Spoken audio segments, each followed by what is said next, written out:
Já. Tô sim, Daniel. Tá aqui. Tá Eu vou apresentar aqui, então, a imagem. Você pode projetar a sua imagem aí, que já está disponível para você. Então, você é professor de Química, Wilker? Não, de matemática. Ah!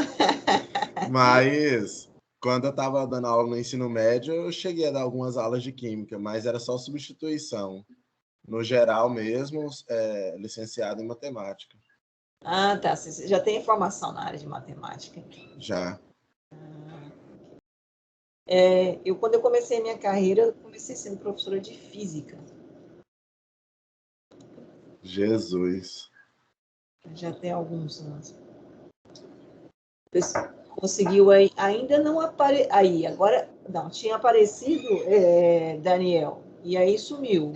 Aí, você pode colocar no modo de apresentação, que ela vai. Ou ela já está no modo de apresentação aí para você? Professor, eu sou meio leigo com esses trem aqui. Coloca no F5. No F5 você vai projetar ela no modo de apresentação. Mas eu acho que já estava. Tá no modo de apresentação. Tá bom. Conseguem visualizar, pessoal? Opa, agora saiu. Agora sim. Agora que entrou no modo de apresentação. Consigo, professora. Só esperando. Tá. Entrar nesse modo de apresentação. Deixa eu só ouvir o seu áudio aí, Daniel. Pode falar. Peraí. Assim tá perfeito. Só que ele saiu. Eu vou só desligar meu áudio, porque eu queria deixar... Peraí. Você desligou o áudio, você tirou a imagem. Isso, é porque eu queria desligar o áudio, queria conseguir desligar o áudio mesmo deixando a imagem. Eu acho que não tem como não, né? Tem só como você fechar o seu microfone. Daí. Só um minuto. Aí como é que você vai conversar se você fechar o áudio, menino?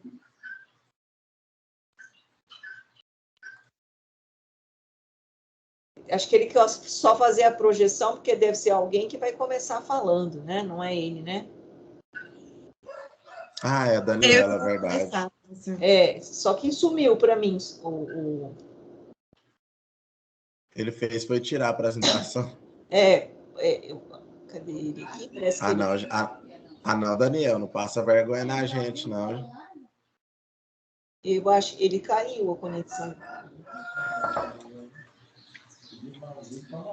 Mas agora ele volta. Deixa eu mandar mensagem para ele aqui. Quem que tá com o material também? É você, Wilker? Não, eu tô com a imagem aqui, mas o ciclo dele, a imagem que ele tem do ciclo é melhor do que a imagem que eu tenho do ciclo do carbono. A imagem dele é mais... Deixa eu perguntar ele aqui, vou pedir para ele me mandar. Isso, porque aí eu já transfiro para você o modo de apresentação, se você quiser. Deixa eu só pedir aqui para ele. Tá. Então, Daniel voltou. Ele voltou aqui. Daniel? Tá me ouvindo, Daniel? Esse notebook não é um dos melhores, tinha travado. Quer que o Wilker projeta aí para você? Pode ser, professora, seria melhor. Me manda a imagem aí, Daniel, porque eu não tenho essa sua, não. Eu peguei uma imagem muito, muito infantil. Peraí, A sua tá mais bonitinha. As minhas são engraçadas. Wilker, aí, você já está aí no seu modo disponibilizado para você como apresentador. Do lado direito, acho que você já usou a plataforma, né? Você já sabe, né? Já usei aqui. Vou só... cadê o Daniel, gente? Ele tá me mandando aqui. Peraí. Moço, agiliza, moço. A professora já tá brava contigo aí, a cara dela ó, de raiva aí já. Eu falei pra professora que eu sou meio leigo nessas... Ser professor aqui para ficar brava demora, viu?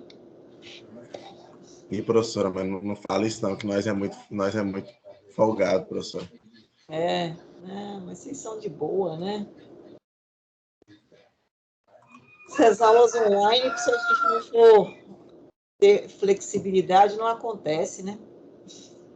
Mandei, Wilker. Eu vi aqui. Baixei.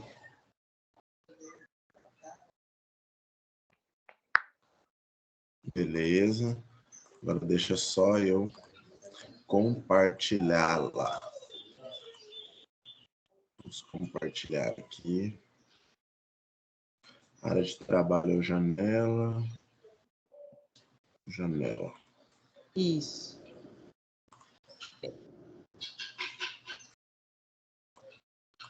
Isso aí.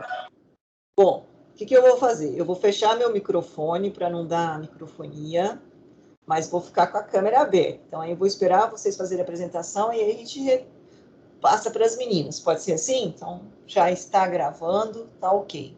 Ok? Ok, Daniel? Ok, professora. Tá. Ok, professor. Então, aí quem for apresentando, né, na sequência, só vão se identificando para eu saber quem está fazendo a apresentação, tá bom? Então, boa apresentação para vocês. Pode começar, professora? Bom dia, meu nome é Daniela e eu vou falar um pouco do ciclo do carbono na parte o ciclo carbono na parte da atmosfera.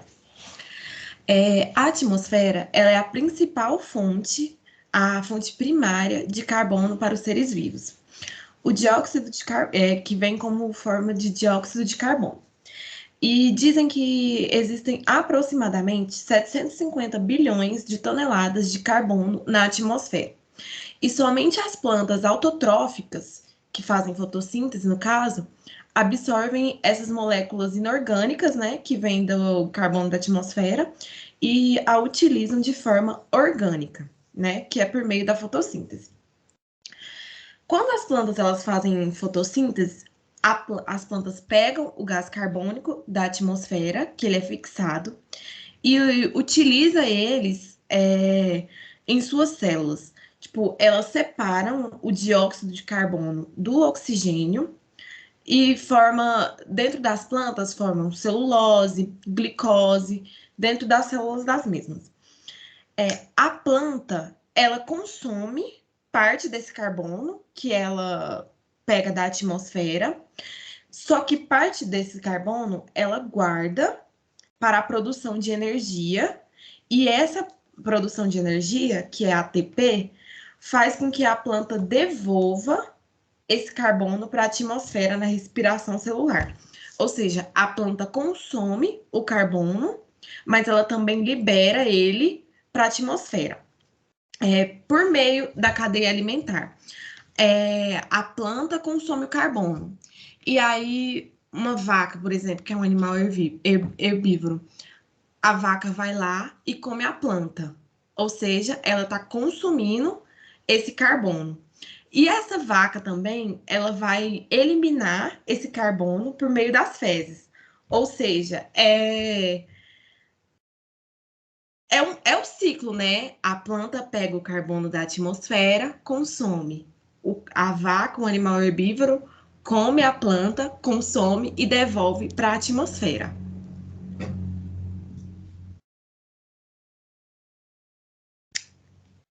É isso aí. Agora acho que os meninos vão falar a outra parte. Bom dia. Bom dia. Meu nome é Daniel. Vou dar sequência aí à apresentação. Como a Daniela falou, seria legal se eu estivesse apresentando aqui, né? Mas tudo bem. Como a Daniela falou, as plantas, que são seres autotróficos, elas absorvem o carbono na forma de CO2, que aí na imagem faz a detalhação aí, ó. Tem a setinha vermelha aí do CO2 para essa árvore. Ela absorve esse carbono na forma de CO2. Nessa absorção, ela separa o carbono do oxigênio. Uma parte desse carbono ele é absorvido nas plantas, fica nas plantas para formar a sua biomassa, e a outra parte ela libera na respiração celular, né? Eu estou dando um aparato aqui para me situar melhor, viu, gente? Na apresentação da Daniela. Os animais herbívoros, que aqui a gente tem como exemplo a vaca, ela vai ingerir essas plantas, e ao ingerir essas plantas, ela vai absorver parte desse carbono. Nessa absorção, ela vai também liberar CO2 na respiração celular. Aí aqui entra a parte que eu vou falar, que são os fungos. esses animais herbívoros, quando eles fazem cocô, a Daniela deu uma palavra mais bonita, mas eu vou falar no geralzão, né? Quando eles fazem cocô ou quando eles morrem, por exemplo, eles vão se tornar combustíveis fósseis. E esses combustíveis fósseis, eles vão ser decompostos pelos decompositores, que são seres de extrema importância para o ciclo do ciclo biogeoquímico do carbono, pois os seres vivos eles fazem com que eles vão formar a matéria orgânica, eles vão absorver a matéria orgânica, né, do solo, e toda essa matéria orgânica vai sofrer a ação desses decompositores. Ou seja, o carbono que estava formando a planta e que estava na biomassa dos carnívoros e do herbívoro, ao formar a matéria orgânica, vai sofrer a ação dos decompositores, e os decompositores eles vão devolver esse carbono para a atmosfera na forma de CO2, que aqui tem uma setinha desse CO2 sendo devolvido para a atmosfera aqui pelos decompositores. Quando os seres vivos eles são soterrados ou quando eles morrem e são enterrados em lugares que não têm o oxigênio, os decompositores eles não conseguem atuar em locais anaeróbicos. Sem o oxigênio, essa matéria orgânica, ou seja, o carbono, irá ficar preservado, formando os combustíveis fósseis, que são os gás natural, o petróleo, o carvão mineral e etc. O que acontece é que os seres humanos descobriram que ao queimar esses combustíveis fósseis, eles conseguem gerar energia. E a combustão desses combustíveis fósseis devolve o carbono que estava debaixo da Terra, né, que estava lá quietinho, para a atmosfera na forma de gás carbônico. Aqui a gente tem uma usina, né, uma indústria, que seria a produção de petróleo, algo do tipo. E nessa produção de petróleo, a gente tem aí a liberação de CO2, o que acaba acarretando na alta concentração de CO2 na atmosfera. Agora eu vou dar continuidade, vou deixar para o Wilke terminar a apresentação, professor. Pois é, está me escutando bem, né, professor? Então, tranquilo, estou ouvindo bem. Não dá para ver minha cara, porque eu estou apresentando, não deixa ligar minha câmera, mas, enfim, vai só o áudio, então. A Daniela, no início, falou do ciclo do carbono na atmosfera, o Daniel falou aqui na Terra, e eu vou falar dos oceanos. Na verdade, a história se repete, o que modifica, basicamente, são os agentes ali que produzem ou consomem o carbono. A gente tem que notar uma coisa, Daniel citou uma palavra interessante, ciclo biogeoquímico. Por quê? O ciclo do carbono ele se diferencia em dois ciclos, o ciclo geológico e o ciclo biológico. O ciclo geológico é um ciclo mais lento, em que ocorre a troca de gás carbônico, né, entre a atmosfera e as águas do oceano. Ou seja, e essa troca ocorre de maneira, né, lenta. E vale notar que superficialmente há muito mais água do que terra no nosso planeta, né? E também essa troca no ciclo geológico, além de ocorrer diretamente com as águas do oceano, também ocorre com a chuva ácida, né? Aí há uma transferência do carbono, do gás carbônico para os oceanos, que são utilizados ali pelo fitoplâncton. Lembrando que o fitoplâncton, né, ele é um conjunto dos organismos microscópicos fotossintetizantes que existem ali nos oceanos. Esse é o ciclo geológico, ele ocorre há muito, muito tempo, muitos anos, e é lento. Agora, o ciclo biológico é o ciclo que envolve os seres vivos. Aí, esse ciclo ele ocorre tanto de forma terrestre ou aquática. A terrestre, o Daniel falou, e a aquática eu vou citar agora. Esses organismos fotossintetizantes que eu citei, que estão no oceano, eles retiram, né, o carbono que foi ali dissolvido na água, né, consome ele, ou seja, eles consomem uma molécula que é inorgânica e geram uma molécula orgânica. Que molécula orgânica é essa? Molécula orgânica para o seu organismo. E também liberam o oxigênio. Esses organismos que são capazes de consumir uma molécula inorgânica e gerar sua própria molécula orgânica para consumo são conhecidos como autotróficos. Já os organismos que não conseguem fazer isso, como nós, são os heterotróficos. Ou seja, a gente precisa consumir os seres vivos que são autotróficos para a gente obter a molécula orgânica. Ah, seria ótimo, né? Se eu ficasse lá no sol, lá de boa. Ai, meu Deus do céu, pronto, ó. Já, tudo que eu preciso, ó, tô vivendo de boa. Parecendo o povo da Chapada lá, né? Enfim. Mas nós somos heterotróficos, então a gente consome seres vivos que consomem essas moléculas inorgânicas e geram as orgânicas. Mas o ciclo no oceano é interessante porque ele ocorre nos seres vivos dessa forma. Os seres que são fotossintetizantes consomem o carbono, né, que está dissolvido ali, e no fim das contas, depois de um processo de fotossíntese ou quimiossíntese, né, lembrando que a fotossíntese é feita pelo fitoplâncton e a quimiossíntese por outros seres vivos, como alguns protistas, né, cianobactérias, elas também conseguem liberar o oxigênio, mas por quimiossíntese, né, não fotossíntese. Então, os seres vivos, eles liberam de duas formas esse oxigênio, no fim, já finalizando o ciclo, né, com os seres vivos. Eles liberam na respiração, ele consome, né, o carbono, o CO2 de forma geral. No oceano não consome o CO2 direto, né? Está dissolvida a molécula de carbono. Mas libera o oxigênio. E na decomposição também. A decomposição, ela libera o carbono, né, e água.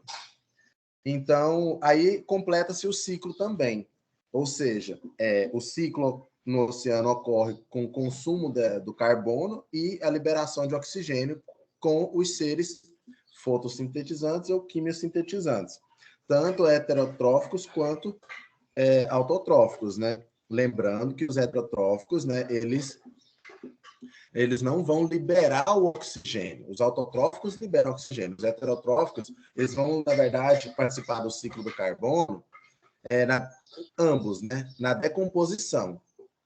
Na verdade, os heterotróficos, eles consomem os seres que consomem o carbono e o dióxido de carbono, né?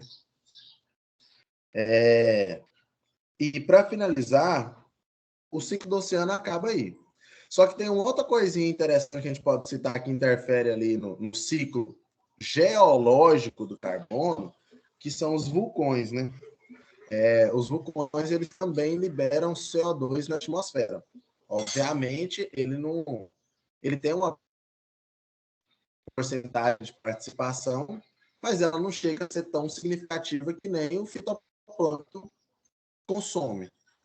Mas é uma forma também de envolver, que está envolvido o ciclo do carbono, né? Os vulcões, eles participam na liberação. Eles entram ali, eles são...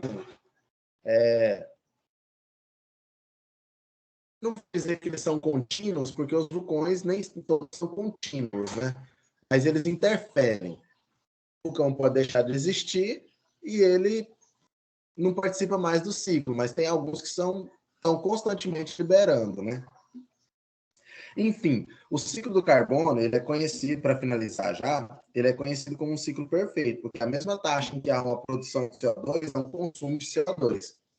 E isso, óbvio, a gente considera o ciclo perfeito em condições naturais. O ser humano, ele influencia diretamente nessa taxa, porque ele não consegue consumir do tanto que ele está produzindo, porque a gente começa a queimar madeira, queimar carvão, e isso joga muito mais CO2 do que a gente tem capacidade de consumir, né? Quando eu falo a gente, são os seres fotossintetizantes e quimiosintetizantes. Então, há uma descompensação. Essa descompensação causada pelo ser humano gera diretamente o que a gente conhece como aquecimento global, né? Que é justamente aumentar essa molécula, a concentração dessa molécula na nossa atmosfera.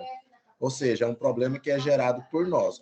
Vale lembrar que o aquecimento global também é um processo natural que ocorre no planeta e vai chegar um ponto que vai aquecer muito, aí vai chegar um ponto de resfriamento, todo aquele ciclo, né, de aquecimento e resfriamento do planeta. Mas a gente está acelerando este ciclo natural, né? Então, esse que é o problema. É a nossa interferência alterando o ciclo natural das coisas, tanto o ciclo do carbono, que influencia diretamente nesse ciclo de aquecimento e congelamento da superfície do planeta. Enfim, já finalizei aqui com o ciclo aquático. Obrigado. Ok, muito bem. Parabéns aí pelos os 3 apresentadores. Muito bom. A gente depois vai retomar aqui alguns detalhes, mas para o final, quem é que estava com o tempo aí esgotado? É Daiane? Isso aí, professora. E colocar para apresentar. É você que vai apresentar? É projetar, Daiane? A Eliette que vai projetar. A Eliette. Então, Eliette, eu vou transferir aqui para você. Só um minutinho. Só pegar a Eliette aqui. Professora, na verdade, sou eu que vou apresentar, porque a Eliette vai precisar sair mais cedo, né? Tá, mas quem que vai usar, vai fazer o modo de apresentação? É a Eliette ou a Bruna? Bruna? A Bruna. Isso. Ah, tá. Então, tornar você uma apresentadora. Verifica aí se chegou para você, Bruna. Na parte superior, em cima, ao lado do microfone, uma setinha, compartilhar tela. Localizou? Sim, só um minutinho. Tranquilo.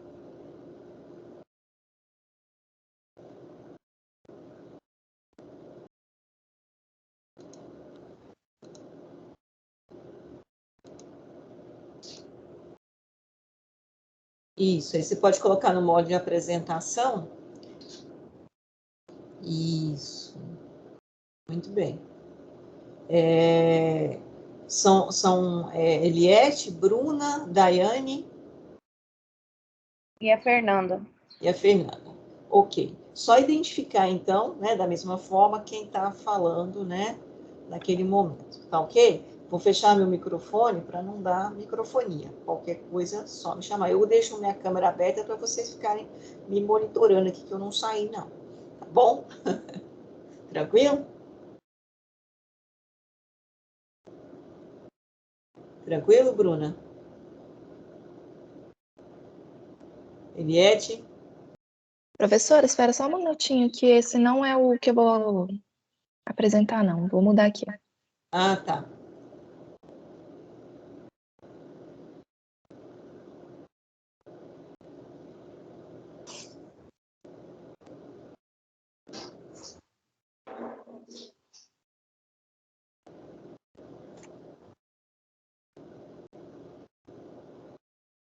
Só mais um momento. Sem problema. Tranquilo.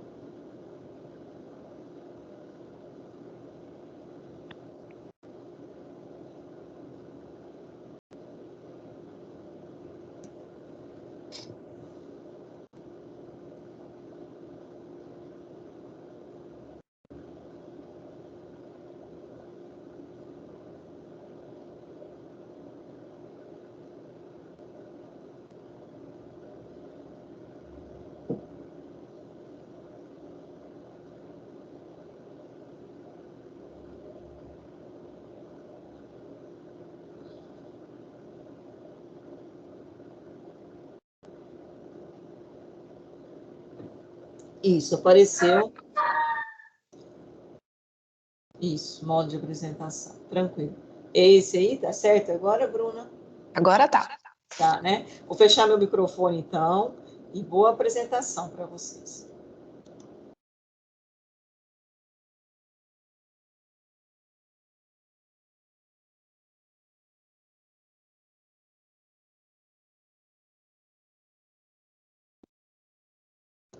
Eliette, é a Eliette que vai falar agora, Bruna?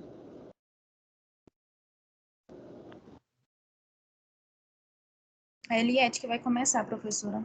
Ah, tá, porque o microfone dela tá aberto, mas eu não estou ouvindo. Vocês estão ouvindo? Ela tá... Eliette, tá tranquilo?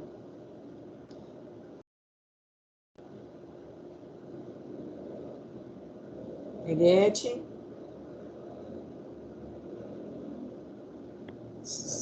Seu microfone está aberto, mas não está saindo o som, pelo menos para mim.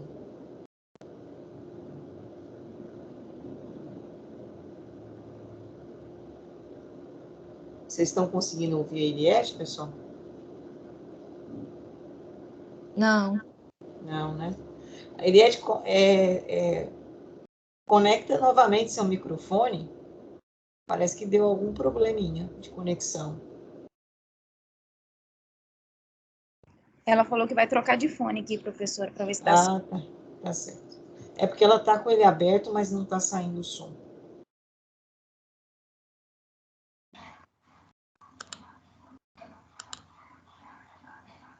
Eliette?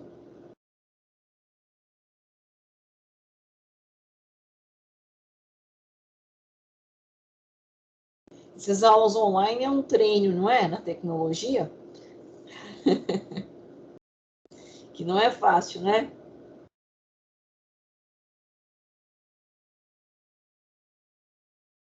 Bruna, tá me ouvindo?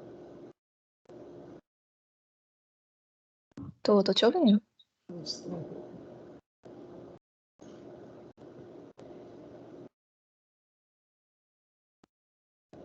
Não é assim, Daniel? Daniel, deixa a Eliette só resolver o problema do microfone dela. Dá um tempinho para ela conseguir organizar. Consegue ouvir aí, Dani? Eu apanho demais com esses trem aqui de internet, vou lhe falar. Você imagine, Daniel, você é jovem. Imagine eu, hein? Consegue me ouvir? Agora sim, Eliette, agora eu consigo ouvir. Troquei. Vou fechar meu microfone aqui para você começar, então. Tá ok? Bom dia. Nosso grupo vai falar sobre o ciclo do enxofre. Os participantes do grupo é a Bruna, a Daiane, eu, Eliette e a Fernanda. O enxofre, ele é um composto que, em temperatura ambiente, ele é um sólido de coloração amarela, leve, quebradiço e inodoro. Ele é insolúvel em água e queima com facilidade. Esse enxofre, na forma elementar, como eu disse, ele é inodoro e ele é sólido. Quando ele entra em contato com o oxigênio, que está presente no solo, na água, devido aos processos erosivos, ele é convertido a um iosulfato, e aí ele vai se tornar solúvel. Mais para frente a gente vai ver sobre isso. Eu vou fazer agora só uma pequena introdução falando um pouquinho do enxofre. O enxofre, ele é um elemento essencial à vida na Terra, sendo alguns de seus compostos de grande importância biológica. Organismos vivos, incluindo as plantas, elas assimilam espécies de enxofre e, ao mesmo tempo, várias formas de enxofre são emitidas como produto final de seus metabolismos.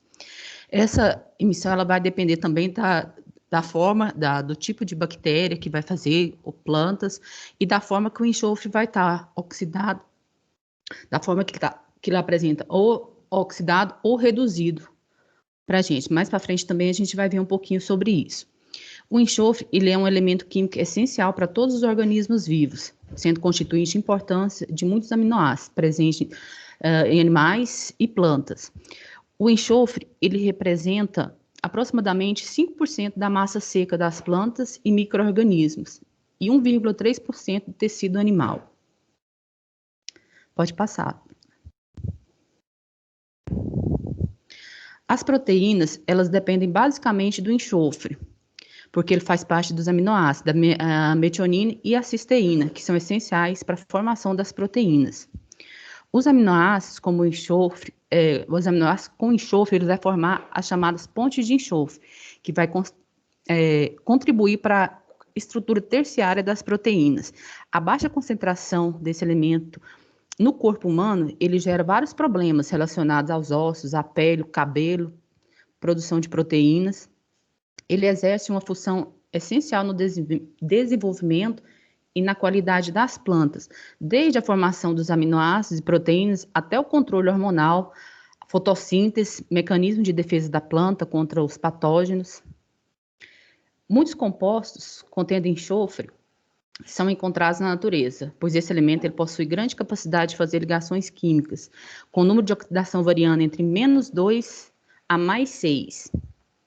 O enxofre, junto com o hidrogênio e oxigênio, é um dos poucos não metais que pode ser encontrado livre na natureza. De grande aproveitamento industrial, está presente em compostos minerais e também em grandes depósitos de origem vulcânica, tanto no subsolo como a céu aberto. Industrialmente, o enxofre ele é o elemento mais utilizado no mundo.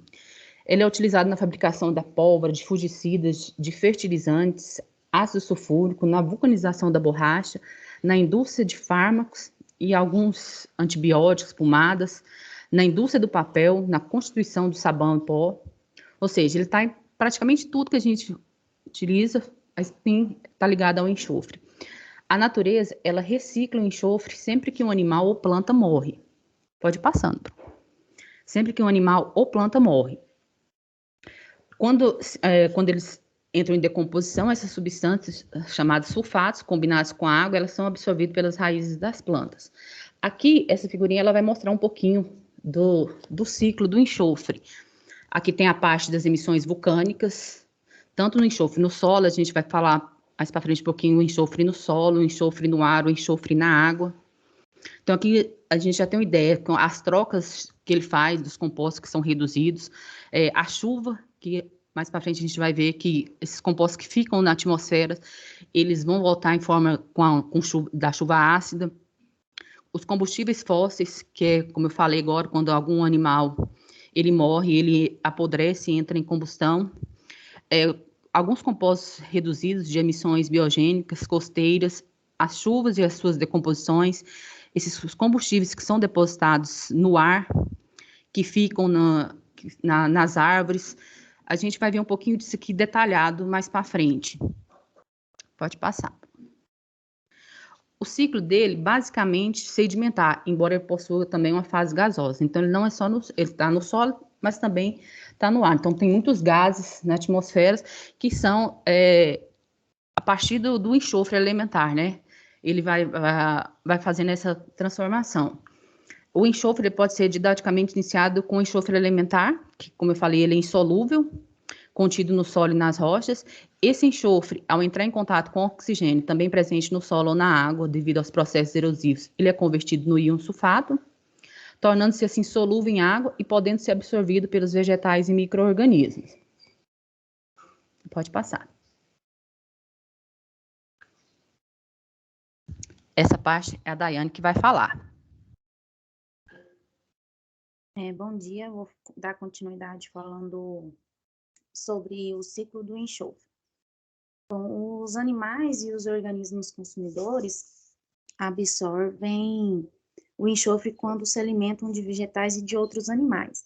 Então, quando esses animais morrem, o enxofre sofre uma reciclagem e retorna ao meio ambiente por meio dos organismos decompositores. Então, a principal forma de assimilação pelos produtores é como sulfato inorgânico, e o processo biológico envolve os micro-organismos com funções específicas de redução e oxidação. E quando tem a presença do oxigênio, as bactérias aeróbicas também podem produzir o sulfeto, pela decomposição da matéria biológica contendo o enxofre.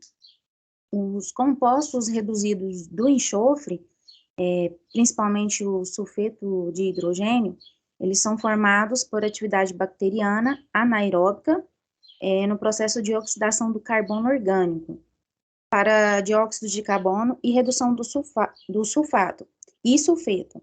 Então, parte deste, ao reagir com os íons metálicos, ele fixa na litosfera na forma de rochas e sedimentos. Pode passar.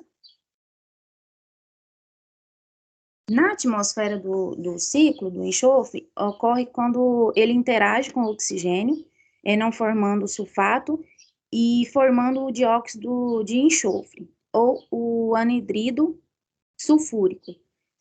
O enxofre pode ainda interagir com os íons de hidrogênio, formando o gás sulfídrico, caracterizado pelo seu cheiro semelhante a ovo podre. O gás sulfídrico tem um tempo de vida muito curto, convertido então a dióxido de enxofre.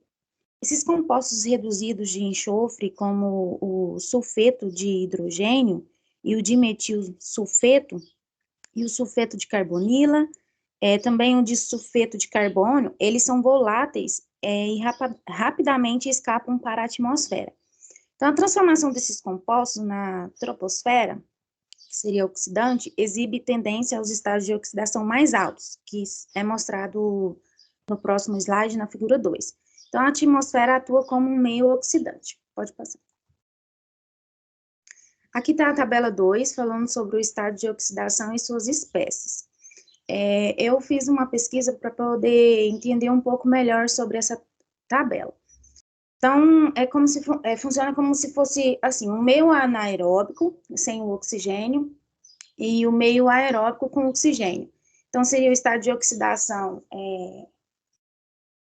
2 menos, né? Ele elementar, mais 2, mais 4, mais 6. Então, seria os sulfetos e o enxofre elementar no meio anaeróbico, né? Sem o oxigênio. E o tiosulfato, o dióxido de enxofre e os sulfatos no meio aeróbico, com o oxigênio. Então, no meio anaeróbico, seria como um solo de baixa drenagem, inundado ou compactado, e no meio aeróbico, com o oxigênio, seria o solo com alta drenagem e poroso. Eu fiz uma pesquisa sobre o fluxo de estado de oxidação do enxofre no solo. Pode passar. Agora, a Fernanda que vai falar. Aqui é a Fernanda. Eu vou falar um pouquinho sobre o enxofre no solo e o enxofre na água. Bom, a maior parte do enxofre no solo, ele se encontra em formas orgânicas. Isso é comprovado pelas altas correlações verificadas nos teores de carbono orgânico ou nitrogênio total e os teores de enxofre total orgânico, que é uma variação que está relacionada aos fatores de formação do solo. Daí, muitas espécies de fungos, bactérias, actinomicetos atuam no processo de mineralização do enxofre, que é um processo de grande importância em relação à disponibilidade para as plantas, porque as formas orgânicas constituem a maior parte do enxofre no solo. Então, essas espécies utilizam a matéria orgânica como substrato para o crescimento. Aí, o enxofre é um componente estrutural essencial para a formação de proteínas. A deficiência do enxofre no solo limita a síntese proteica. Daí, essa utilização da matéria orgânica ocorre tanto em condições de aerobiose como anaerobiose. Alguns fatores afetam a mineralização, tais como as formas de enxofre inorgânico, tipo de material orgânico adicionado ao solo, população microbiana, temperatura, aeração, enfim, fatores essencialmente influenciados pelo manejo do homem, sendo mais importantes os aspectos de revolvimento e cultivo do solo, adição de resíduos orgânicos e a calagem. Pode passar, Bruno. Dentre as várias formas de enxofre presente na água, que são o íon sulfeto, o íon sulfito, o dióxido de enxofre, várias outras, as principais são o íon sulfato e o gás sulfídrico, sendo que o íon sulfato ele assume a maior importância na produtividade do ecossistema, porque ele constitui a principal fonte de enxofre para os produtos primários. Daí, as principais fontes de enxofre para os ambientes aquáticos são decomposição de rochas, chuvas e agricultura. A concentração de enxofre nos lagos tem aumentado consideravelmente nos últimos anos, e é um aumento que tem sido observado não somente nos lagos localizados em regiões industrializadas, mas também naqueles distantes centros urbanos e industriais. O transporte dos gases e material particulado na atmosfera contendo enxofre e sua posterior precipitação com as chuvas são apontados como a principal causa para o aumento da concentração de enxofre nos lagos. As transformações desses compostos do enxofre que sobem no ecossistema participam tanto de processos químicos quanto de processos biológicos. Pode passar, Bruno. O gás sulfídrico é formado a partir da decomposição de compostos orgânicos sulfurosos como alguns aminoácidos, e essa decomposição, a maior concentração de gás está junto ao sedimento. Também é formado o sulfeto de hidrogênio a partir de uma redução biológica do sulfato em condições anaeróbias, bem como outros compostos sulfurosos inorgânicos, como tiosulfato e sulfito. Aí, após a sua formação, o gás sulfídrico pode ou não se manter no meio, e sua função principalmente da concentração do hidrogênio, que na presença do gás sulfídrico ele é instável e oxidado. Quimicamente, esse gás sulfídrico ele é oxidado a S0 e biologicamente a sulfato. E na ausência do oxigênio, o gás sulfídrico se acumula no hipolíneo, tornando essa poluição da coluna de água nociva à maioria dos organismos aquáticos. Agora a Bruna vai finalizar. Bom, agora eu vou falar um pouco sobre a poluição do ar. Grandes quantidades de enxofre são lançados na atmosfera. Aí forma o dióxido de enxofre, que é um dos mais comuns poluentes atmosféricos. A principal fonte de emissão deste gás é a queima de combustíveis fósseis e atividades das indústrias, que é o refino de petróleo, metalúrgico, o cimento. Enquanto essa atividade vulcânica é a principal fonte associada às emissões naturais de SO2, o que causa a queima de biomassa também sido considerado uma fonte importante de enxofre, né, na atmosfera, principalmente nas regiões mais tropicais. Uma parte dessa poluição, ela rapidamente se precipita no solo, e antes de ser absorvida pela umidade do ar, que deposita nas árvores, edifícios, lagos, geralmente na hora onde foi produzida essa poluição atmosférica. É chamada de precipitação seca. Estes depósitos se formam e mais tarde se combinam com a água da chuva, transformando-se no ácido. O resto da poluição pode permanecer no ar por mais de uma semana e é transportada pelo vento a longas distâncias. Durante esse período, as substâncias químicas reagem com o vapor da água na atmosfera, transformando os ácidos sulfúricos e nítricos em diluídos. Esses ácidos também reagem com outras substâncias químicas na atmosfera, formando poluentes secundários. Destes, o ozônio é um dos mais perigosos, pois prejudica a vegetação. Quando árvores são derrubadas para obter madeira, seus nutrientes não são devolvidos ao solo, ocorrendo a morte e decomposição natural. Isso torna o solo mais ácido e menos capaz de manter futuras gerações de árvores.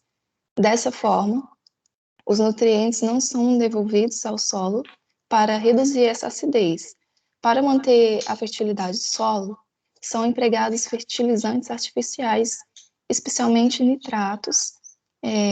No entanto, eles podem aumentar ainda mais a acidez do solo e agravar ainda mais esse problema. Agora eu vou falar um pouco sobre a chuva ácida e quais são as suas características. A Revolução Industrial no século XVIII trouxe muitos avanços tecnológicos e maior produtividade. No entanto, as máquinas a vapor queimavam bastante carvão para geração de energia, o que alterava, as propriedades da atmosfera e alterava também o pH da chuva. Indústrias químicas e as centrais térmicas jogam contaminantes na atmosfera, como o dióxido de enxofre e o monóxido de nitrogênio, que com a ajuda do ozônio, nas camadas baixas da atmosfera, sofre oxidação e com a umidade espalha-se pela terra, água, as árvores e plantações. Essas acidificações causam problemas como alteração na decomposição do ciclo do nitrogênio e crescimento de raízes. A chuva cair no solo carrega substâncias ligeiramente ácidas por conta de uma pequena quantidade de dióxido de carbono dissolvido na própria atmosfera. E tem o pH médio de 5,5. Esse pH pode variar de 5 a 2,2. Essa chuva provoca a corrosão de construções, metais e podem causar sérios danos à natureza, podendo também ser nociva à saúde dos seres humanos. O efeito é ainda mais intensificado pelo fato da liberação de metais tóxicos, como o cádmio e o mercúrio. Esses são algumas reações químicas da chuva ácida, mostra que a reação quando a chuva é naturalmente ácida, quando a chuva causa queima de combustíveis que contém enxofre, impureza. Aí a queima do enxofre é representada por essa daqui, S mais O2, que forma o SO2. E a transformação do SO2 em SO3 reações dos óxidos com água. E, para concluir, a gente colocou aqui algumas considerações finais. As ações do homem alteram o ciclo do enxofre, o que provoca diversos problemas para o meio ambiente. A energia para veículos, indústrias, usinas é gerada pela queima de combustíveis fósseis. Este processo lança o dióxido de enxofre em excesso na atmosfera, o que funde com moléculas de água, se transformando em ácido sulfúrico, causando o efeito de chuva ácida. Esses impactos, né, que eu e minhas colegas falamos ao decorrer da apresentação, no ecossistema terrestre, em especial na atmosfera, devido à utilização e transformação de substâncias químicas, poderiam ser minimizados pelo uso adequado dos conhecimentos na química e dos recursos naturais, pelo entendimento dos processos ambientais, bem como o estabelecimento de estratégias de remediação e desenvolvimento sustentável. Esse é um grande desafio para as futuras gerações, né? É isso. Ok, Bruno. Ok. Muito obrigada pela apresentação. Depois a gente vai retomar algumas questões, mas no final, né? Vamos fazer, então, fechar as apresentações primeiro. Quem é o próximo grupo agora é o ciclo do nitrogênio, né? Tá me ouvindo? Bruna, estou ouvindo. Bárbara. Bárbara, é porque a Bruna estava com o microfone aberto. Bárbara, você que vai projetar? Mas a gente teve um problema. Não sei como que a gente pode resolver. A Larissa foi para o hospital essa madrugada. Tá. Mas você está com o material? Sim. E a Isabela, acho que ela falou com a senhora, né? Que ela não vai apresentar, fazer uma atividade. Sim. Ela conversou comigo. Mas então, Bárbara, eu vou passar para... Você está com o material e você pode fazer o comentário que vocês pesquisaram, pode ser? Pode. E a Larissa fica como depois? Depois ela entra em contato comigo, a gente desenvolve uma atividade com ela. Tá bom. Ok? Uhum. Como a Isabela também.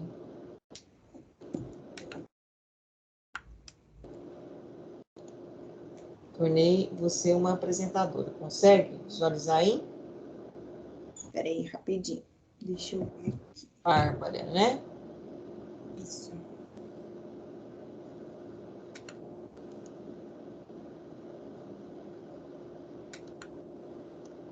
É isso? Você vai na parte superior, só projetar a sua tela. Isso. Agora é só colocar no modo de apresentação. Tá. Deixa eu só arrastar isso daqui.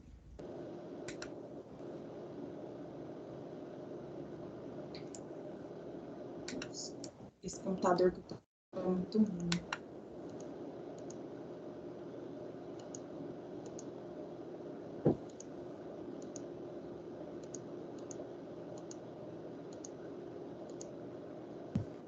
Aí acho que não deu, não. Ficou tudo preto.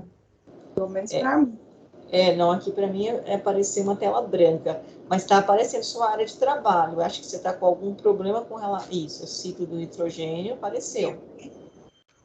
Tá. Se tiver algum barulho, é porque meu cachorro tá aqui chorando, tá bom?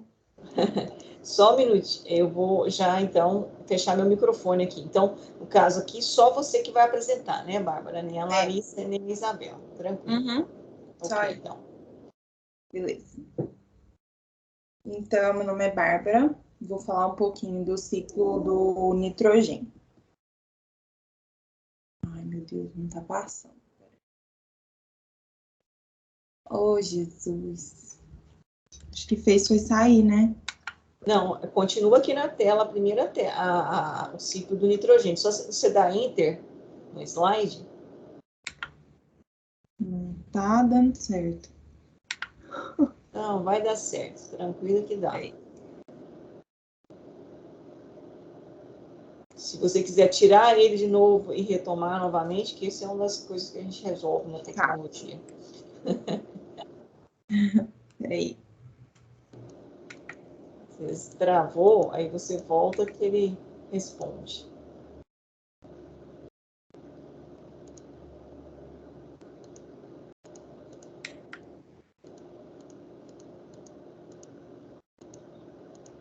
Aí. Isso, agora sim. Dando uma introdução, né, a parte que seria da Isabela. O nitrogênio, né, ele faz parte da família 5A da tabela. Os números de oxidação dele podem variar de -3 a +5, né?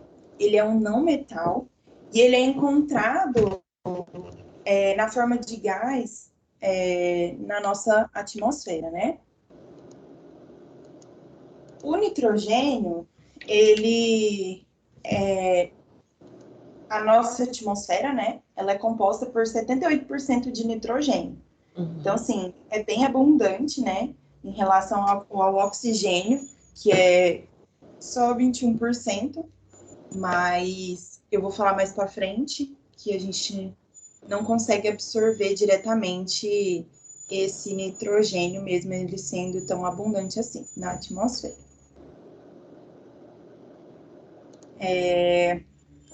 Os constituintes minoritários, né, são o óxido nitroso, o óxido nítrico, o dióxido de nitrogênio, perdão, e o ácido nítrico. Então, eles são elementos muito reativos, né? E eles geram grandes problemas ambientais. Então, assim, muitos problemas ambientais que a gente tem vêm através deles, né? Que é a formação da chuva ácida, que a gente já presenciou muito isso, né? E quando a gente fica muito tempo, né, sem chuvas e tudo mais, aquela primeira chuva que dá é sempre um perigo, né? A poluição, os aerossóis atmosféricos e a depleção da camada de ozônio, né? Essa destruição que vai acontecendo. O nitrogênio, também vou mostrar um pouquinho mais na frente, que ele é muito importante, que ele participa da composição de moléculas orgânicas, como DNA, RNA e as proteínas, né? E aí, a gente vem aqui para o ciclo, né? Então, o nitrogênio, como eu já falei, ele não pode ser absorvido, né, diretamente por nós. E esse nitrogênio, como que ele vai fazer para chegar até nós, né? Ele vai ser fixado pelas leguminosas, que são o quê? Lentilha, feijão, soja, etc, né? Essas leguminosas, elas apresentam alguns nódulos, onde estão uma bactéria que é do tipo Rhizobium, né? Que é uma das bactérias mais famosas nesse ciclo. Existem outras, que é a Azotobacter e a Cianobactéria. Aí, só uma curiosidade, que azoto vem de nitrogênio. Então, o ciclo poderia ser chamado de ciclo do azoto, né? Como curiosidade aí para vocês. Né? E aí tem essas outras bactérias. Então, essas bactérias fazem a fixação do nitrogênio e produzem amônia. Só que a amônia, ela é volátil, então ela não fica no solo. Então, ela vai se transformar em amônio.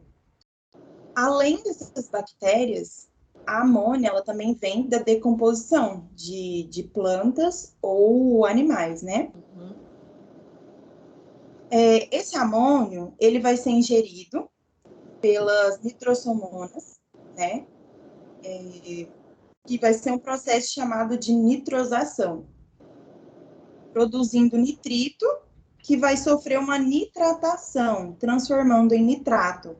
E essas passagens de nitrosação e nitratação, elas são chamadas de nitrificação. que é a segunda etapa do ciclo do nitrogênio.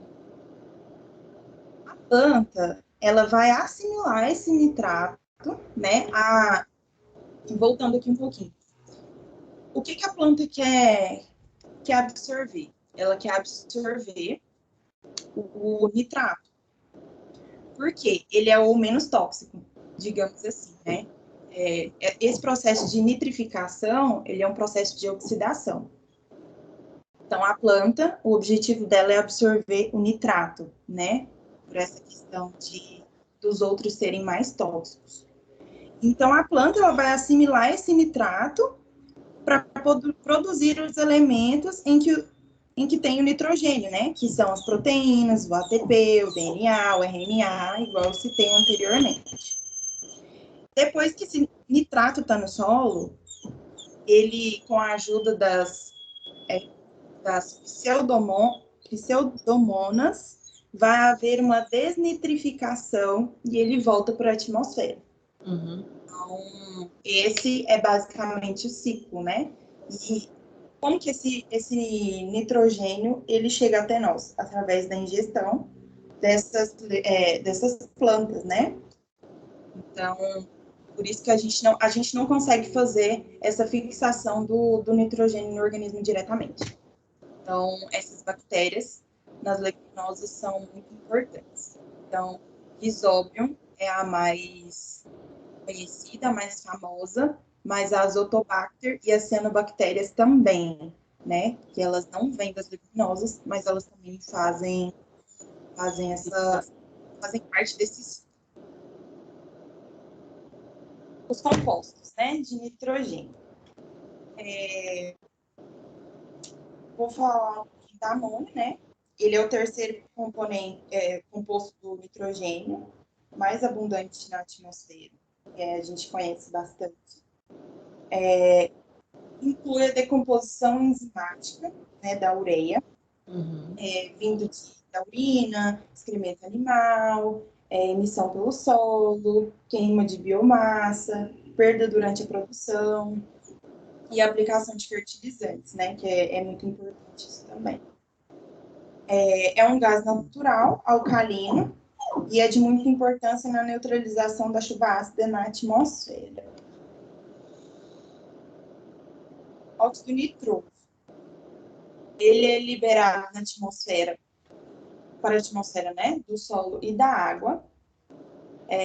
As emissões é devido ao uso de fertilizante na agricultura, né, considerado um gás estufa e relativamente inerte na troposfera. A remoção do óxido na atmosfera ocorre primeiramente através da fotólise e em menor extensão pela reação com oxigênio atômico na estratosfera. O óxido nítrico e outros compostos, né? A grande concentração dele vem da queima de combustíveis fósseis, né? A queima de biomassa e as emissões pelo solo, devido aos processos biológicos. Os óxidos de nitrogênio, eles têm papel na formação de ozônio, né? A fotólise do NO2 é a principal rota conhecida na formação de ozônio na troposfera. E os ácidos nítrico e nitratos são solubilizados na fase aquosa atmosférica. Aí tá aqui algumas referências. Aí acho que eu queria fazer alguns comentários aqui, né?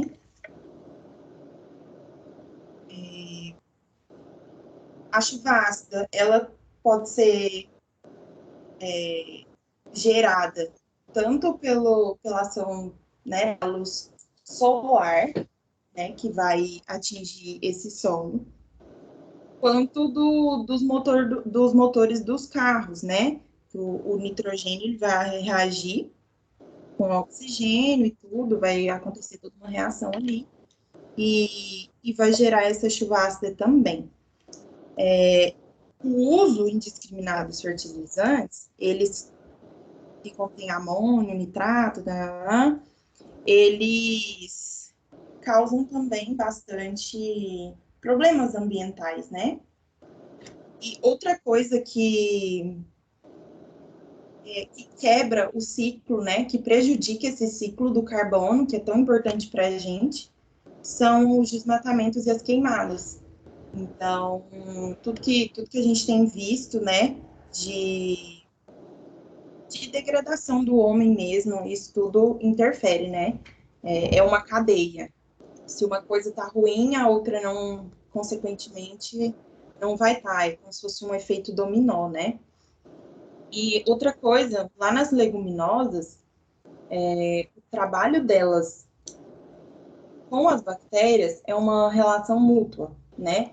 Elas não conseguem viver sem as bactérias porque elas precisam do nitrogênio e as bactérias não conseguem sobreviver porque elas precisam de alimento, né? Da planta mesmo. Acho que é isso. Se tiver alguma dúvida, pode perguntar.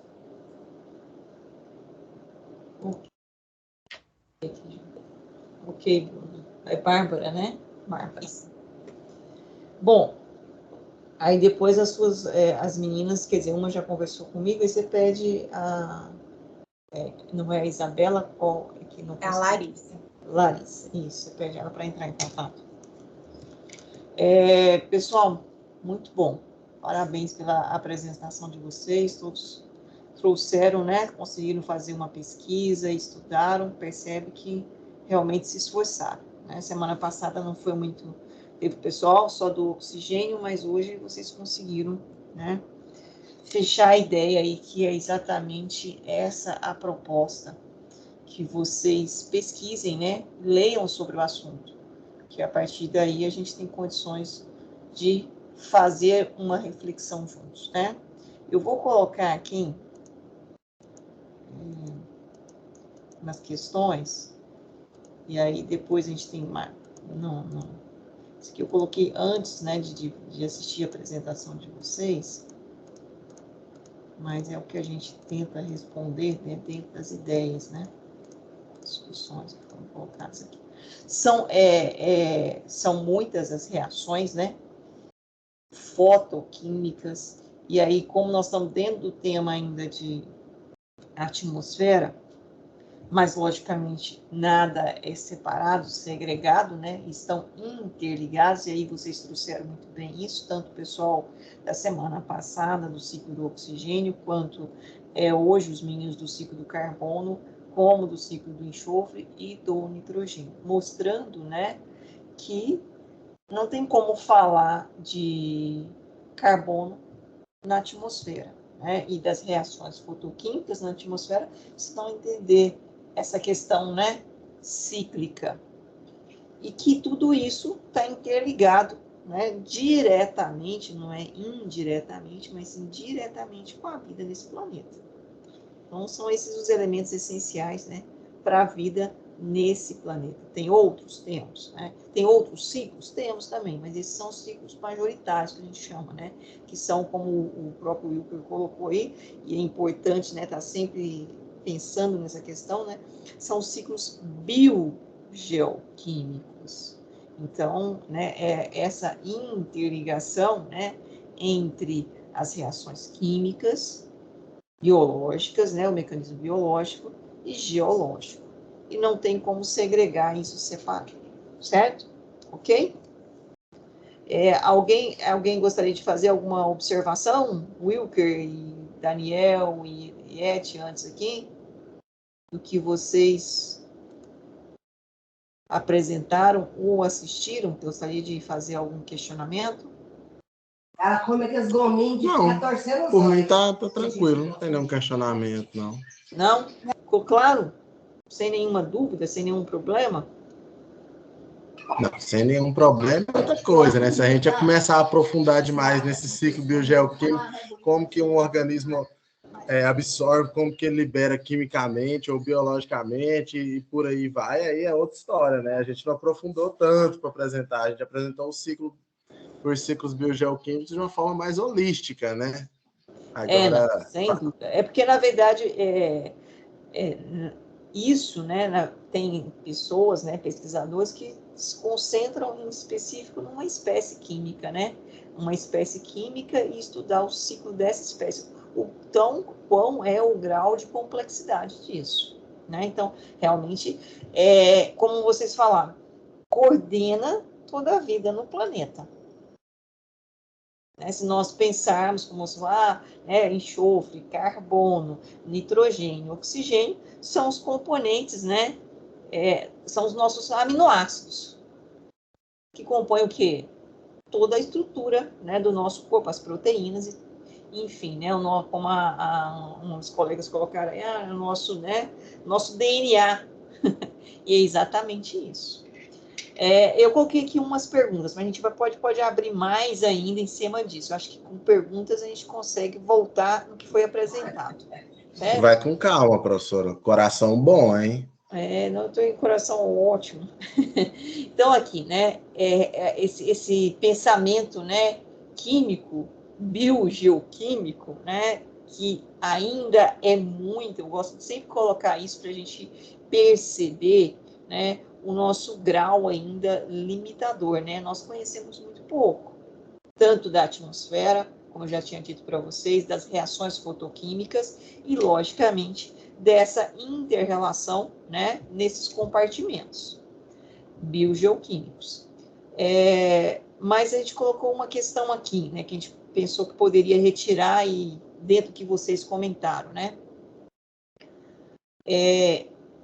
Isso é muito importante. E acho que a maioria dos grupos trouxeram isso. Talvez, acho que o seu não, Wilker, acho que não estou lembrada, mas talvez eu também, como vocês falam, buguei na hora, não vi. As principais formas, né, químicas de transporte de carbono. E entre, né, os vários compartimentos da biosfera. E aí vem de encontro aquela ideia com relação às espécies químicas. Eu tenho pode falar? Pode falar. Pode ficar tranquilo, pode falar.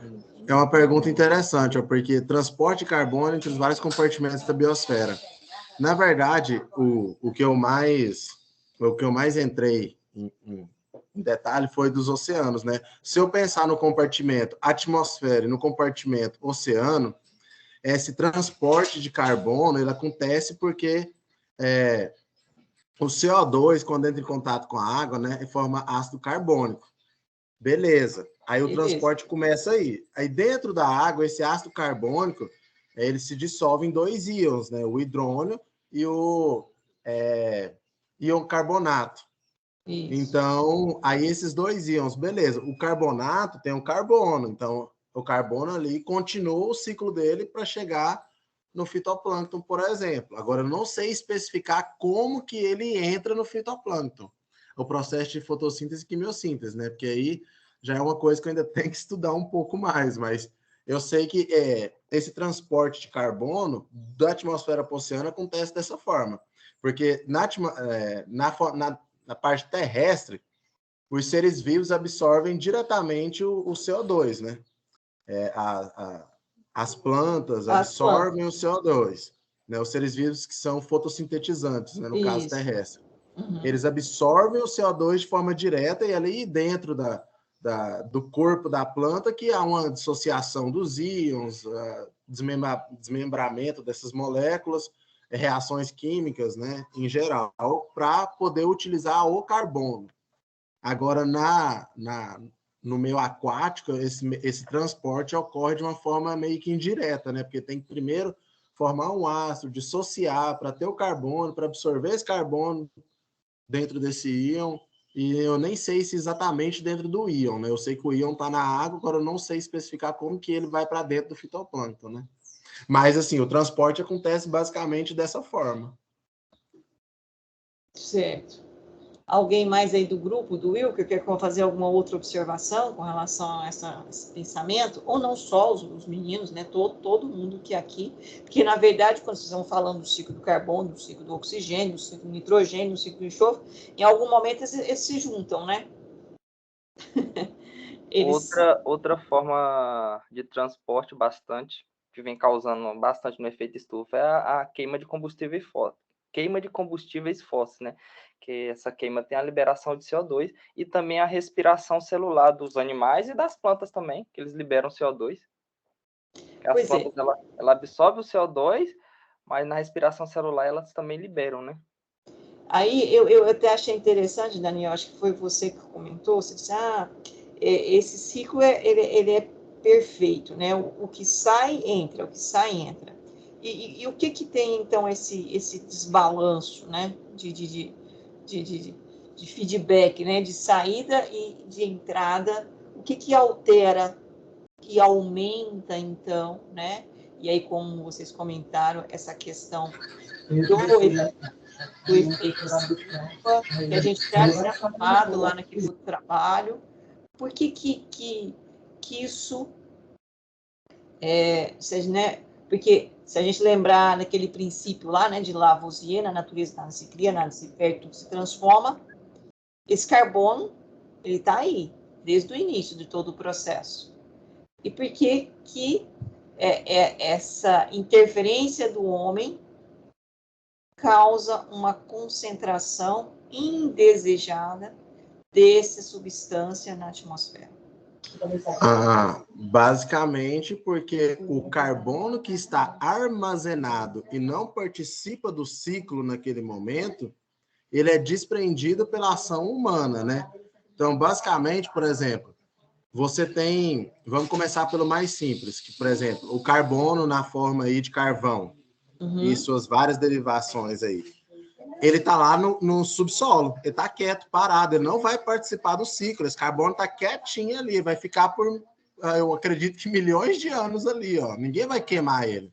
Aí vem um Daniel da vida aí, ó, e queima carvão e libera mais... Oi?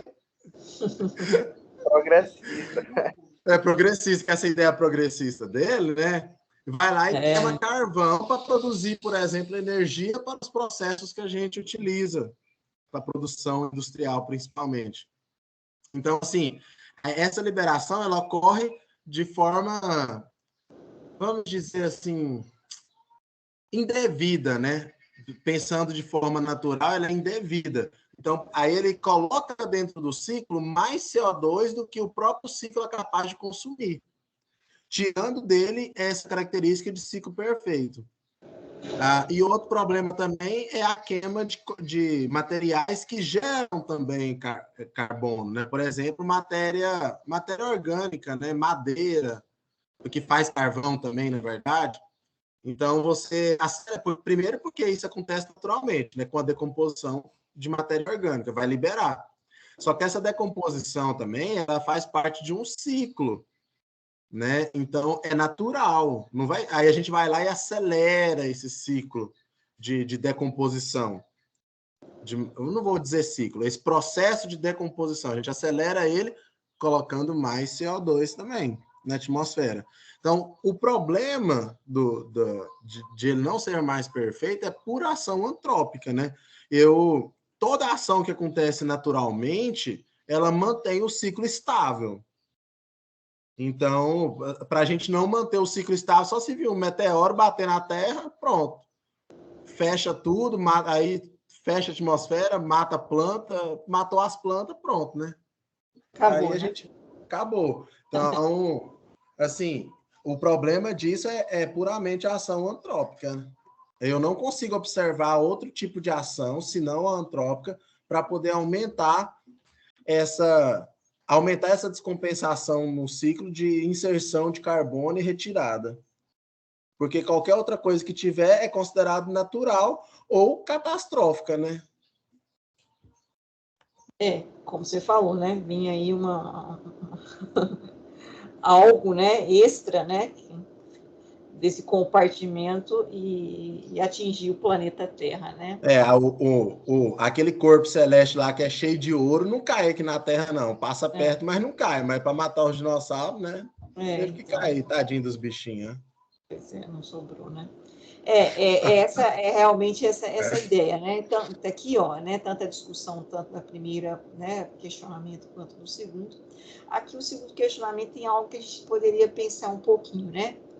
Que essa relação do fluxo, né, de dióxido de carbono, diferentes compartimentos, e aí, como o Nico já colocou muito bem, será que é possível a gente calcular isso matematicamente? Você que é um matemático aí, Wilton. Não, sim. Na verdade, você tem um sistema dinâmico aí, né? Então, esse sistema dinâmico, primeiro você tem que conhecer quem participa desse sistema e modelar cada parte do seu sistema. Se você conseguir modelar matematicamente, ou seja, descrever matematicamente por meio de equações diferenciais cada parte desse corpo, cada componente desse sistema, você consegue, sim, calcular o fluxo. Na verdade, isso é possível, sim. Você consegue calcular, por exemplo, o quanto uma pessoa respira, o quanto que ela consome na respiração. Você consegue calcular a taxa de consumo de CO2 e de produção de O2 de uma planta. Isso já é conhecido também na biologia. Essas taxas, na verdade, já estão descritas. E o que interfere nessas taxas? O problema é que você vai ter uma equação diferencial que tem condições iniciais, tem condições de contorno e tem inúmeras variáveis que modificam todos esses eventos. Então, vai ser, matematicamente, não é algo simples, é um sistema complicado. Para você tem que usar métodos computacionais para te ajudar. Mas possível, matematicamente é. Agora fazer isso, rapaz, leva um tempinho, viu? Porque até você modelar tudo, é um trabalho para doutorado, né? Com certeza. Não é só doutorado, não. Mas essa é a ideia. Realmente, né? O grande problema nosso, quando a gente pensa na questão ambiental, é que o falou bem, são N variáveis. Né? Então, é algo dinâmico, não é algo estático. E aí, realmente, nós ainda, né, temos algumas limitações computacionais para lidar com isso. Né? Mas possível é. Sabemos que é possível. Porém, algo muito dinâmico, porque nós temos, por exemplo, alguns estudos, né, publicados aí, que vêm fazendo esse monitoramento, né, dessa concentração de dióxido de carbono na atmosfera, e ele mostra, por exemplo, que há períodos, né, sazonais que nós temos uma maior concentração. E períodos, né, outros períodos nós temos uma maior concentração e vice-versa. Isso está relacionado exatamente com essa dinâmica do planeta. Por exemplo, se a gente fixar um ponto, que tem que fixar, não é isso? Matematicamente pensando, a gente tem hoje, fixando um ponto, fixando um histórico, por exemplo, no nosso país, Brasil, especial. E eu acho que eu falei isso na semana passada também, quando a gente começa a fazer essa reflexão da questão da monocultura. Né? Vamos aqui afunilando o negócio, fechando a ideia. Criando menos variáveis. A monocultura, hoje, há uma discussão grande, né, com relação à monocultura, porque causa, né, desmatamento, e isso interfere, então, né, nesse ciclo do carbono. Mas seria só esse o problema dessa interferência no ciclo do carbono com relação à monocultura, por causa das reações de fotossíntese, de respiração? O que seria esse impacto? Pode falar. O que eu acho o problema é que as empresas, né, e algumas pessoas, elas não fazem a conta do gasto energético de todo o processo. Uma coisa é você ter a monocultura lá. Outro problema é você pegar o produto dessa monocultura e chegar, por exemplo, até a mesa das pessoas que vão comer esse alimento. Mas você tem transporte que gasta energia, você tem processos industriais para poder beneficiamento que gasta energia. A maioria, eu vou pensar agora vou pensar como um engenheiro agora. Sim. Se eu for fazer um processo para gastar menos dinheiro, eu preciso gastar menos energia. Sim. E nem toda pessoa, nem toda indústria ou todo engenheiro pensa dessa forma. Ele só vai e faz da melhor forma mais fácil. E não se preocupa com o gasto energético do processo. Termodinamicamente falando, ele deveria se preocupar, porque gastando menos energia, tem menos gasto financeiro. Eu acho que o problema nessas questões aí da interferência humana é isso. Ele deveria repensar de forma a dinâmica do processo em termos energéticos, né? Até uma dinâmica do processo, porque ele deveria gastar menos. Se eu estou transportando, mas como que eu poderia gastar menos energia no transporte? Como que eu poderia gastar menos energia no beneficiamento? Ou que formas de energia eu poderia trocar, né? Poderia ter outras fontes de energia que são, por exemplo, renováveis, né? Que aí você não teria um gasto só em uma direção, né? Sim. Você tem um ciclo energético ali, por exemplo, a solar. Então, e de menos poluição. Eu acho que esse pensamento tem que mudar um pouco. Pensar na termodinâmica do processo, nos processos que são antrópicos, visando a economia de energia. Certo. Alguém mais tem alguma outra observação? Pessoal, bom dia. Eu gosto quando vocês abrem o microfone.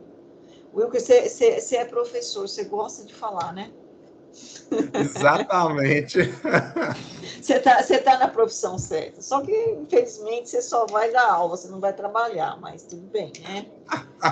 Boa. Mais importante é que realmente professor é isso, né? Gosta de pensar, de refletir, né? Mas a ideia é essa, é exatamente, né, essa percepção é que a gente tem que, né, começar a refletir, né, fazer essas reflexões, porque porque a maioria do ser humano em si, né, ele não tem esse raciocínio matemático. Ele não consegue fazer, né, transpor isso.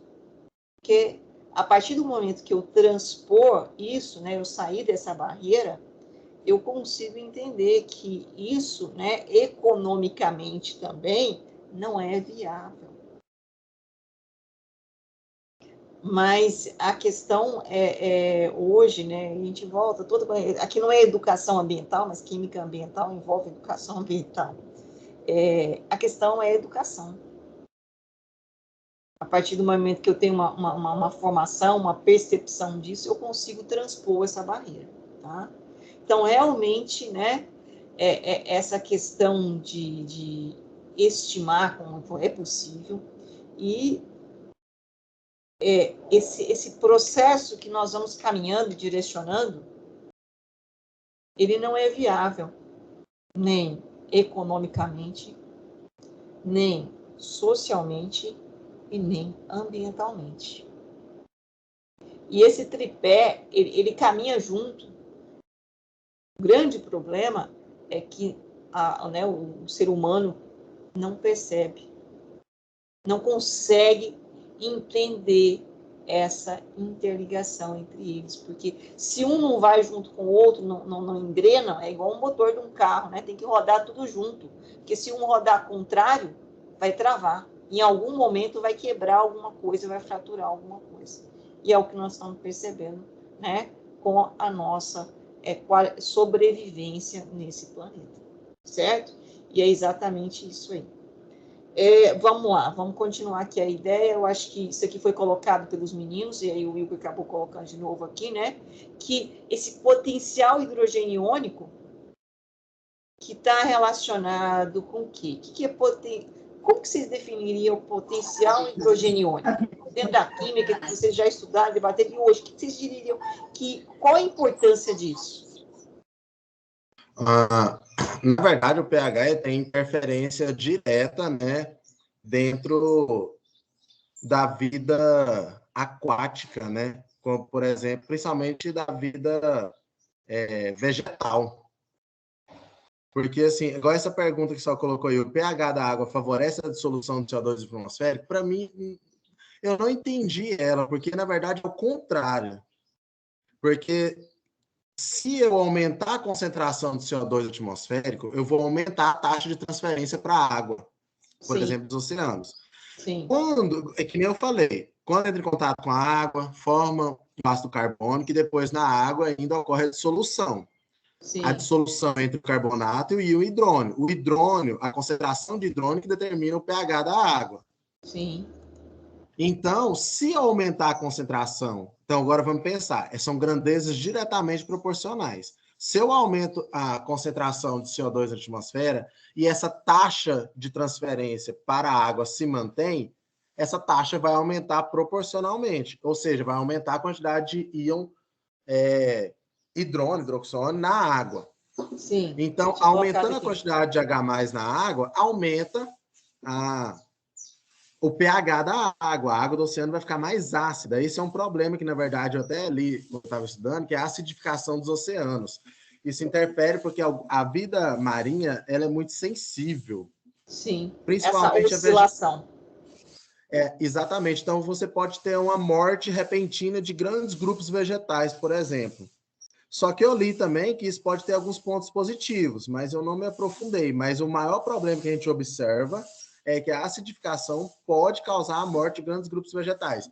E lembrando, a quantidade de fitoplâncton ela é responsável por uma grande produção de oxigênio no planeta.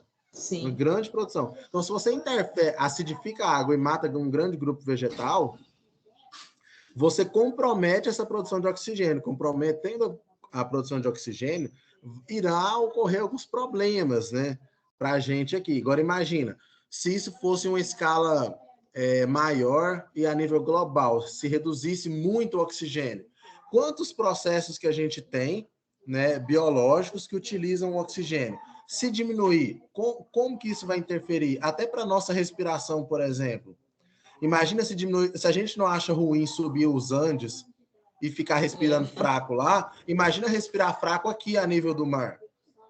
Então, aí poderia, por exemplo, ser inabitável regiões de altas altitudes, coisas nesse sentido. Isso altera até... Pode falar, pode terminar aí, Will, que aí eu já dou para o Daniel. Ah, tá. Não, isso interfere em diversos processos, eu já estava finalizando. Então, interfere em diversos processos. Então, eu acredito que, naquela pergunta lá, como que ocorre a forma, né, é o contrário, né? Se eu tenho esse aumento, ele proporciona maior acidificação do oceano. E não, porque o pH em si, ele não modifica a concentração de carbono. Porque o pH, ele não interfere no deslocamento de equilíbrio de uma reação. A concentração de um ente na solução pode alterar a concentração de um ente, mas já na verdade é o contrário. Você tem que colocar alguma coisa na reação para aumentar o H+, para poder aumentar o pH. Agora, o pH em si, ele, puramente falando, ele não vai alterar. Então, eu acho que é só o sentido da frase lá que tem que ser o contrário. Certo. Pode... Já voltando lá, então. Só um minutinho. Pode falar, Daniel. Professora, foi o Matheus. Ah, Matheus. Desculpa, Matheus. É porque apareceu a mãozinha aqui do lado do Daniel. Professora, eu estava lendo uma pesquisa, um artigo, e os pesquisadores falaram essa questão da acidificação do oceano. Uma das coisas que aconteceria, por exemplo, organismos que têm aquele o carbonato alto, com o passar do tempo, racharia ele. Aí eles fizeram um experimento usando a Coca-Cola.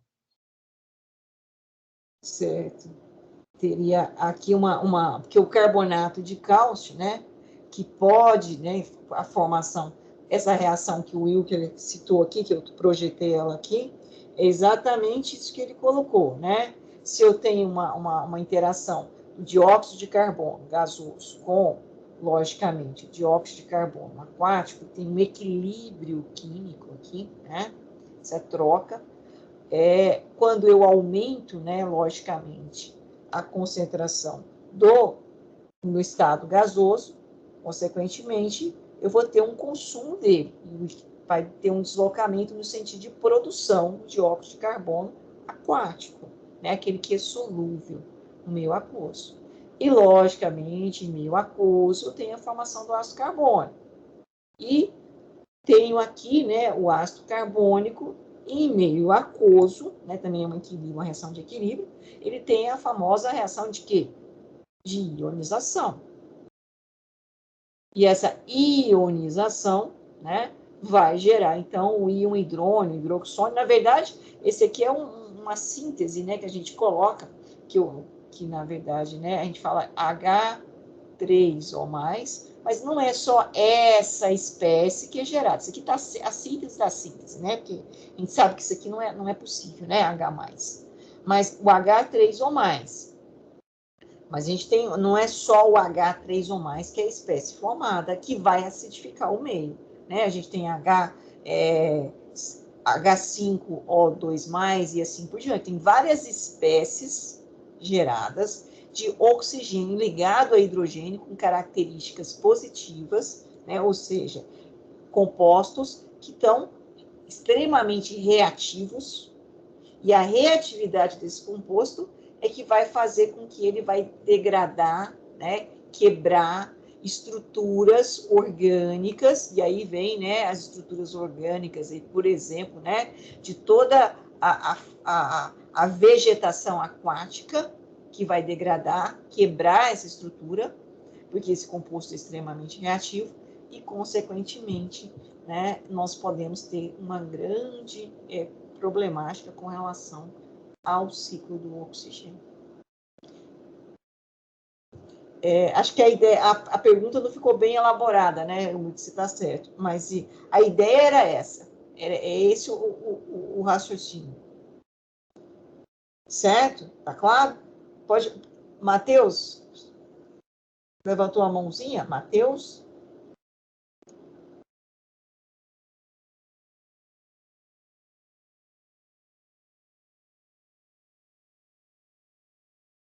Uma outra questão que, vou voltar lá nas perguntas, mas que a gente vai falar um pouquinho, que alguém falou de cádmio e mercúrio, acho que foi as meninas do ciclo do nitrogênio, que foi só uma, né?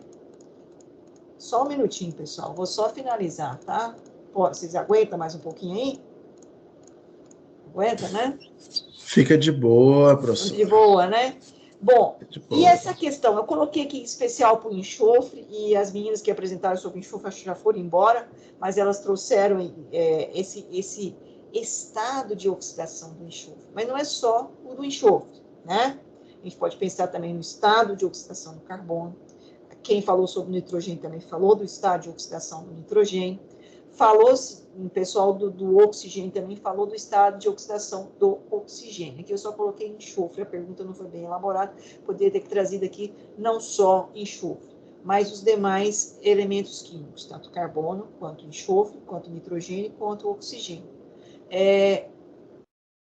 O que isso, né? Eu vou mudar a pergunta aqui, pensando nos enxofre, no oxigênio, no carbono, no nitrogênio. E com relação à solubilidade deles em água.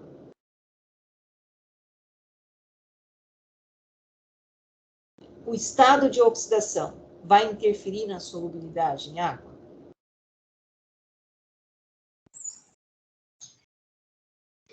Eu imagino que isso depende, porque variando o estado de oxidação, vai variar o composto com que ele vai se ligar, né? Que aí tem que bater as valências ali, né? Do próton ou dos íons, né? De carga negativa e positiva. Agora, pensando, eu não estou aprofundando. Por exemplo, eu tenho vários estados de oxidação do oxigênio ou do enxofre que seja. Porque o carbono... Mas são todos estados que não são muito instáveis, né? Eles vão se ligar praticamente instantaneamente ali. Eles não ficam... O íon mesmo não tem esse íon separado. Então, eu acredito que para ele aumentar ou diminuir a solubilidade, sim, eu acho que interfere sim, porque quando você muda a valência ali, né, daqueles íons, você modifica a forma como eles vão se ligar, reagir. Então, pode reagir um composto que é mais solúvel, ou pode se reagir com um composto que é menos solúvel. eu acredito que há interferência, sim. Sim. Quem mais pensa de outra forma? As meninas que falaram aí sobre os estados de oxidação do enxofre, do nitrogênio. Pessoal, bom dia. Eu acho que sumiu. Tem quase ninguém aqui mais. Letícia, Jordana, Isabela. Isabela não está aqui. Nayara, Matheus. Matheus, e aí? Você que falou do oxigênio semana passada. Eu concordo com o Wilker, professora. Então, é importante que, quando nós pensamos em química ambiental, conhecer a espécie química não é só conhecer que nós temos uma determinada concentração de uma substância, mas saber a forma como ela está ligada. Sim, sim, porque a forma como ela está ligada tá diretamente, por exemplo, dependendo dependendo da força da ligação, ela pode ser quebrada mais fácil ou mais difícil, né?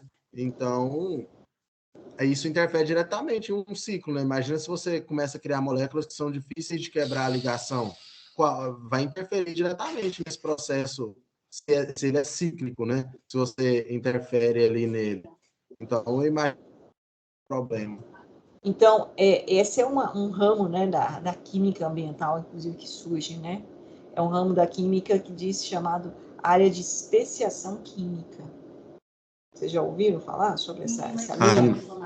Não ouvi não, mas achei o nome muito chique. Especiação química, né? Então, hoje, a química ambiental, ela não trabalha mais em dizer, por exemplo, que eu tenho uma contaminação no manancial, por exemplo, vamos citar um exemplo prático, né? Há um período aí nós tivemos uma contaminação no João Leite com arsênio. Não vou contar qual foi a empresa. Nós tivemos uma contaminação com arsênio. E daí, lógico, a gente vai trabalhar isso com vocês, os processos de amostragem, né? Quais são os mecanismos para fazer a amostragem, e a estatística, a matemática está intimamente relacionada com isso. E soltar ali um laudo, né, que aquele manancial, levando em consideração toda essa parte de amostragem, estatística, que ele tem uma contaminação, né? Eu posso inferir que um determinado, como nós falamos, que é um processo muito dinâmico, então eu às vezes não tenho condições de pontuar, né? Eu tenho condições de pontuar, eu não tenho condições de ter uma abrangência. Posso dizer, tal período, em tal momento, nessas condições de pH, nessas condições de oxigênio dissolvido, nessas condições de temperatura, nós temos uma determinada concentração desse contaminante. É isso que a gente pode inferir. Mas, além disso, isso não é suficiente. Então, eu acabo fazendo ali uma análise, não é só quantitativa, levando em consideração toda essa dinâmica, né, de fatores físico-químicos, mas eu tenho que dizer ainda qual é a espécie química majoritária ligada naquele compartimento. Porque dependendo das características, né, ou seja, da especiação química, eu posso ter um problema de contaminação pontual. Dependendo da espécie química, eu posso ter um problema de contaminação a nível regional. Dependendo da espécie química, eu posso ter um problema de contaminação a nível global. E dependendo da espécie química, pode ser que essa contaminação, né, ela tenha inclusive um período, né, de vida útil. Então, o estado, né, de oxidação, ou seja, a forma como ele está ligado, é fundamental importância para que a gente consiga correlacionar, né, os problemas de impactos ambientais. Por exemplo, o caso do arsênio que eu citei, né, na bacia do João Leite, a contaminação, eu não poderia ali fazer a análise e dizer, eu tenho tal concentração de arsênio, né? E a legislação no manancial permite tal, então está acima do nível permitido. Mas hoje, além, né, a legislação é um pouco ainda limitada, mas eu tenho que pensar, não é só no arsênio total, mas eu tenho que pensar na espécie de arsênio que eu tenho ali. Como assim? Se eu tenho arsênio 3+, se eu tenho arsênio 5+. Aí qual que é a diferença do arsênio 3+ para o arsênio 5+? É só o estado de oxidação. Mas é o estado de oxidação que vai definir, inclusive, características, né, de biodisponibilização desse elemento. Inclusive com relação ao nosso ciclo biológico. Ou seja, como que ele vai interferir, né, no homem, na sobrevivência daquela população, daquela região. Não só da questão de micro-organismos, no final do processo. Tá? Então, pessoal, a partir daqui dos ciclos, né, biogeoquímicos, vocês perceberam o grau de complexidade disso. A gente vai pegar algumas linhas agora para fazer um trabalho. Você fala, bem de novo, professor, trabalho? Não. Semana que vem eu vou ali fazer essa reflexão sobre o trabalho. Agora as linhas de pesquisa que vão sair. Nós somos quantos? Eu nunca sei, porque a gente acaba tendo aqui 10, 12 alunos em sala, né? Mas, então, a gente vai pegar essas linhas de pesquisa, eu vou apresentar elas para vocês, perante essas correlações dos ciclos biogeoquímicos, e aí a gente vai tentar costurar elas, crochetar elas, ligar uma com outra. E aí as linhas de pesquisa vocês vão escolher. Eu vou trazer as linhas. Certo? Tá certo? Entendeu a ideia ou não? Entendi. E é bom mesmo para dar uma ajuda para a gente saber. Então, eu vou trazer elas no termo geral, certo? Aí você vai dizer, eu interessei, por exemplo, por essa linha de pesquisa. Porque dentro disso, a gente trabalha todos os 3 compartimentos, como eu tinha feito a proposta para vocês lá no plano de ensino, que a professora, inclusive a outra professora, já tinha colocado. Então, eu vou trazer uma linha de pesquisa, por exemplo. Eu precisava ter certeza quantos alunos assistem aula nessa disciplina, que eu ainda não tenho. Porque nem todos que estão no meu diário assistem aula, né? E eu não gosto... No grupo do WhatsApp tem 18 participantes, né? Né? 18 participantes. Então, tirando a professora, fica 17, né? Poderíamos fazer aí...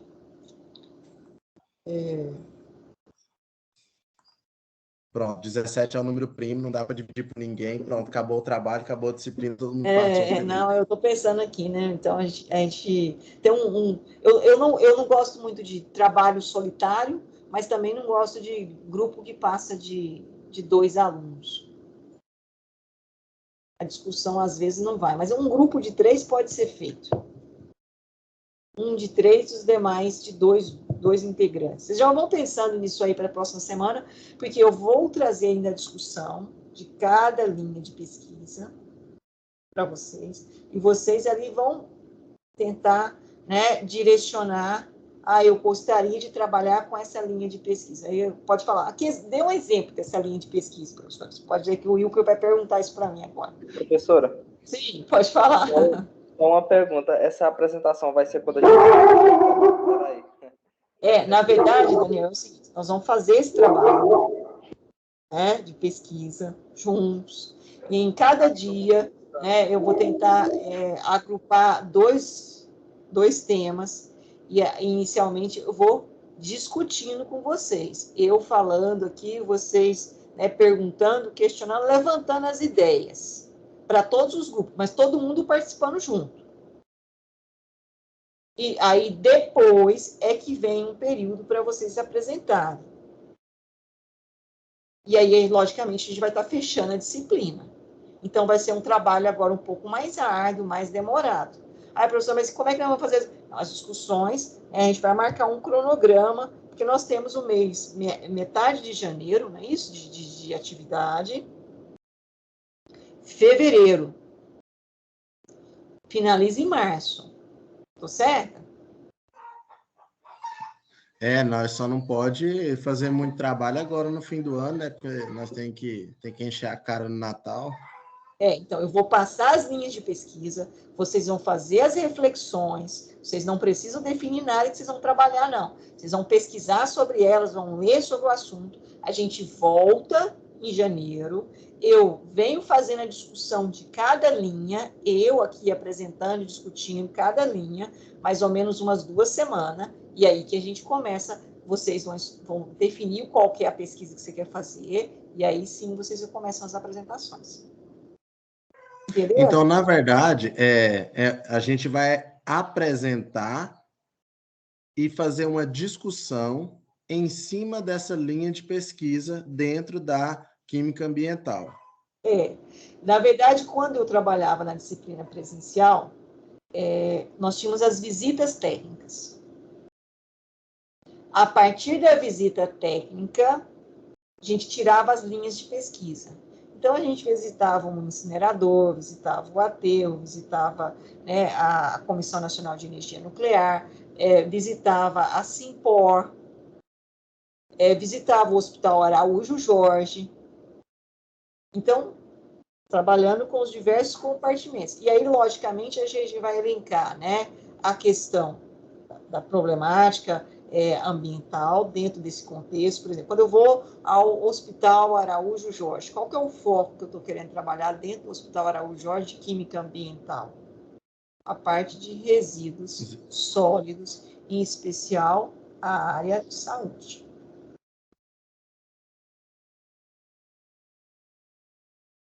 Então, a gente levantava de lá, então aí, logicamente, a gente tinha a visita, isso ajudava muito o aluno, né?